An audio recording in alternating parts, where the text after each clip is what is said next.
What's up, YouTube? Welcome back to another episode of Truck Talk, brought to you by me, inspired by my man, Chili. I'm on here this morning for two reasons. One reason to share with you one of the biggest lessons that I have learned from people who I look up to and who I aspire to be like. I'm going to share that lesson with you. And the second reason I'm on here is because some of y'all jokers need a freaking sanity check. And I'm here to do that for you this morning. Here's where all this began. A lot of people ask me on here in the comments. A lot of people send me messages on Instagram and other social media platforms. Every time some other influencer or YouTuber or some sort of public figure makes a mistake, people hit me up and they want my opinion on it, right? They want me to comment on the mistakes that other people make. And let me tell you why people do that. They feed on freaking drama, man. Don't ever ask me to comment on a mistake that someone else has made just because they're some public figure or some YouTuber or some Instagram head. All right? Don't ever freaking ask me that, man. Because I don't freaking like drama. That's exactly right. Here's your sanity check. A lot of you guys are confused. You think that because someone is on social media or they're a public figure that they owe you something. They owe you some sort of allegiance.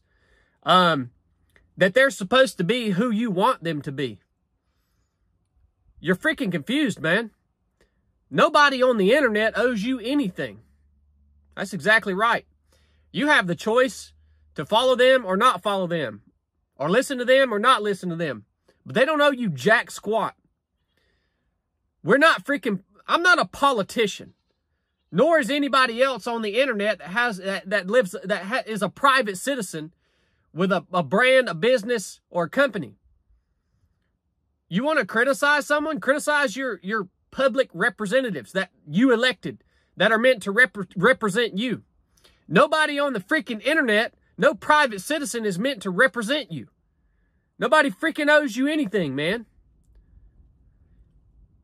You guys like to criticize other people that live a public life when they make a mistake because you don't have jack squat going on in your own life.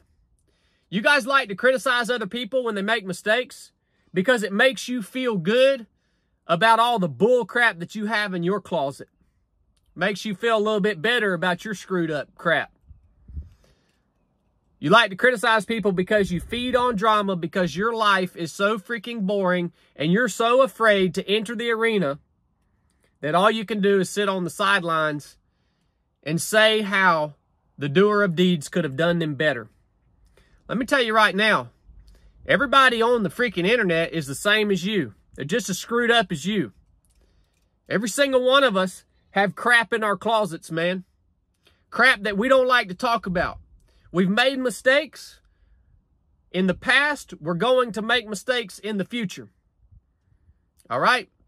So, before you cast the first stone, I suggest you opening up your own closet and remembering the stupid crap that you have done, are doing, and will do.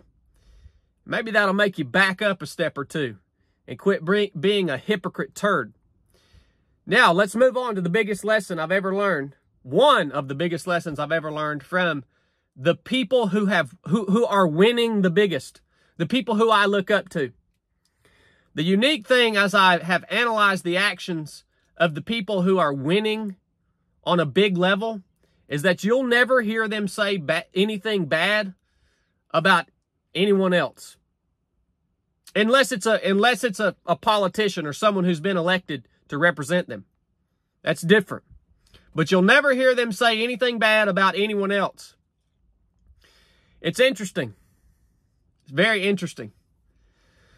The reason is because they know that if they allow what other people are doing to distract them from what they are doing,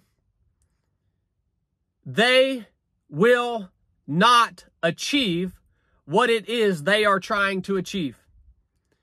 It's a tremendous, tremendous lesson.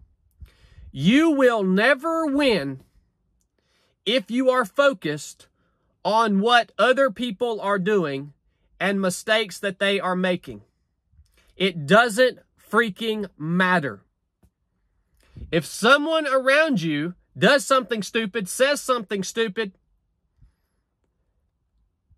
if you can't just look at that and say, man, that was a mistake. All right, whatever. If you happen to see it, let's move along.